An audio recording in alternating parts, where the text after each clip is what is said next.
త్వరలోనే రాష్ట్రంలో కులగణన చేపడతామన్నారు మంత్రి పొన్నం ప్రభాకర్.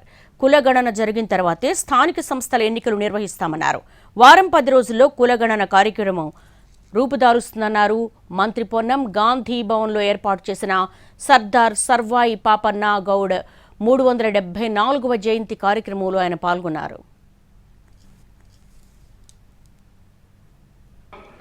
తప్పకుండా ఈ ప్రభుత్వం రేవంత్ రెడ్డి గారి నాయకత్వంలోనే ఈ ప్రభుత్వం 100%గా ట్యాంక్ బండి మీద సర్వాయి పాపన్న విగ్రహం ఏర్పాటు చేస్తుంది అనే మాట మనం చేస్తా ఉన్నాం. రాబోయే స్థానిక సంస్థల ఎన్నికలు కులగణనతో జరిగిన తర్వాతనే తొందరలోనే ఆ కార్యక్రమం జరగబోతుంది.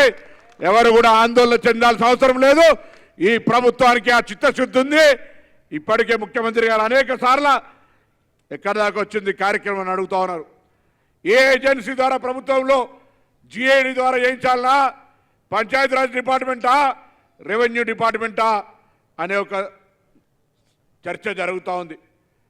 తొందరలోనే ఈ యొక్క వారం 10 రోజుల్లో దానికి సంబంధించినటువంటి ఏ పేపర్ వర్క్ అయితే జరిగిందో అది ఎగ్జిక్యూషన్ కూడా కాబోతుంది అనే మాట వేదిక మీద ఉన్న పెద్దలందరూ కూడా ఇక్కడికి విచ్చేసిన మీ అందరికీ తెలియజేస్తాం.